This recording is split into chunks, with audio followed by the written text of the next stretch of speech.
We are examining a public teaching transcript recorded in February 2017 by an organization operating under the name the Keshe Foundation Spaceship Institute. The opening minutes of the broadcast read like standard event logistics.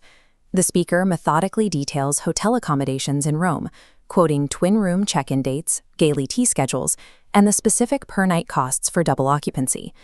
But without warning, the administrative announcements pivot into allegations of a sprawling, lethal international syndicate. The speaker casually details assassination attempts, child trafficking rings, and global intelligence operations aimed squarely at silencing the Foundation. Then, the text shifts a third time, transitioning into highly specific, jargon-dense mechanical instructions for constructing a frictionless interstellar spacecraft out of copper wire and ping-pong balls. You cannot read this document as a standard physics lecture. To make sense of it, you have to analyze it as a closed-loop ideological system designed to protect itself from outside scrutiny.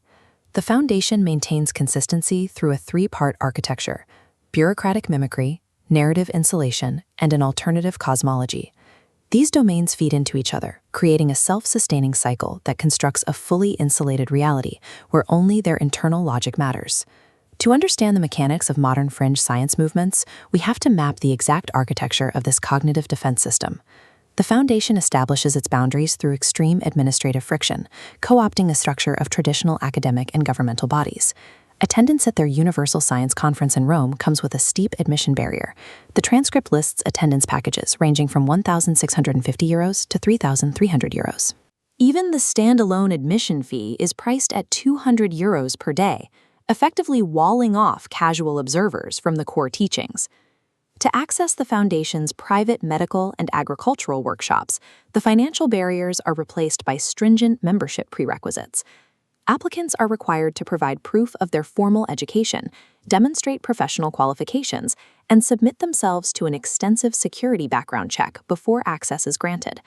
The final hurdle requires all applicants, even their translators, to sign a document the organization refers to as the World Peace Treaty. By wrapping entry requirements in the language of international diplomacy and state-level security clearances, the Foundation generates an immediate illusion of geopolitical weight. This bureaucratic mimicry performs a vital function. It actively filters out skeptics while demanding a high financial and ideological investment from those who remain, locking believers into a profound sunk cost commitment before they even see the science. Once followers are inside the ecosystem, the Foundation manages its inevitable scientific failures through extreme outgroup hostility.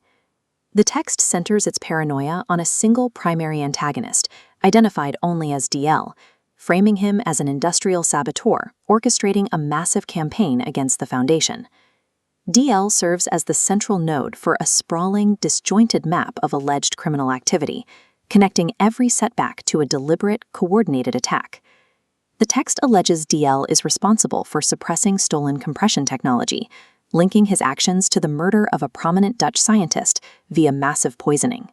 The narrative then spirals into bizarre tangential accusations, claiming a mansion fire in Antwerp and the death of a young woman were part of a violent plot to extort a businessman for his helicopters. This deep paranoia extends inward. The speaker recounts a meeting in Ghent where an audience of 130 people were forced to seal their phones in black plastic bags to prevent DL and his spies from stealing Iranian space reactor secrets. To validate the importance of these claims, the transcript insists that global intelligence agencies, including the FBI and the CIA, are actively monitoring the situation. The speaker claims to be collaborating with Italian Carabinieri and Vatican officials, stating that complete dossiers of assassination attempts have been handed over for prosecution. The conspiratorial stakes reach their absolute peak when the speaker claims the King of Belgium personally delivered threats against him in a cafe, desperate to acquire the Foundation's technology. By asserting that violent syndicates are actively hunting them, the Foundation constructs a perfect, unfalsifiable defense. The technology never reaches the mainstream market because a lethal global cabal refuses to let it. The bureaucratic hurdles and the conspiracy narratives exist entirely to protect the third pillar, the alternative physics itself. The transcript details the spatial architecture for a so-called Magrav spaceship system built around an outer ring of 12 reactor cores.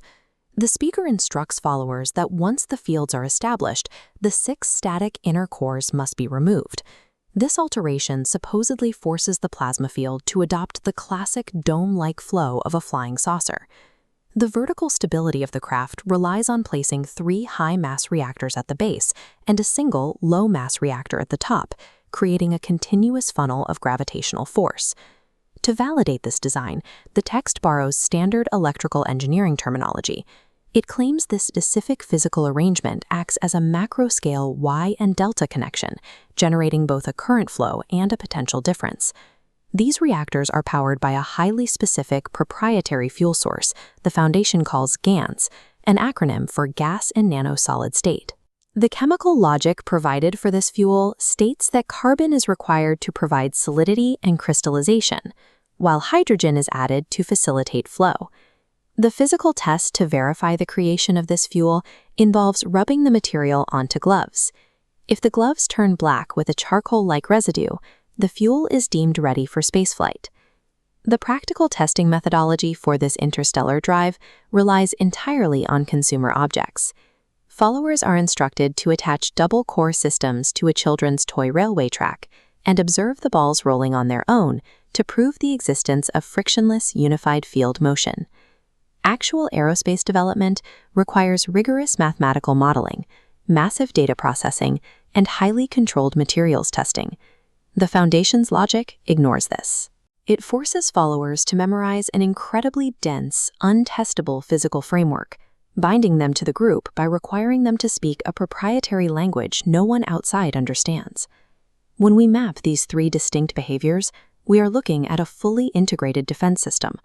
The alternative physics technology sits at the absolute center of the architecture, acting as the ideological payload. This payload requires the bureaucracy. The complexity of GANS fuel and Magrav reactors necessitates the creation of the highly restrictive, heavily vetted, and incredibly expensive teaching workshops. And the payload requires the conspiracy. When a spaceship built on a children's toy track inevitably fails to achieve orbit, the sprawling narrative of international espionage and industrial sabotage absorbs the blame, protecting the core physics from falsification. If you remove any single pillar from this structure, the internal logic immediately collapses under external scrutiny. The Keshe transcript provides a precise schematic for how modern fringe movements actually operate. They survive and maintain their followers through a masterful, load-bearing architecture of paranoia, proprietary jargon, and institutional mimicry.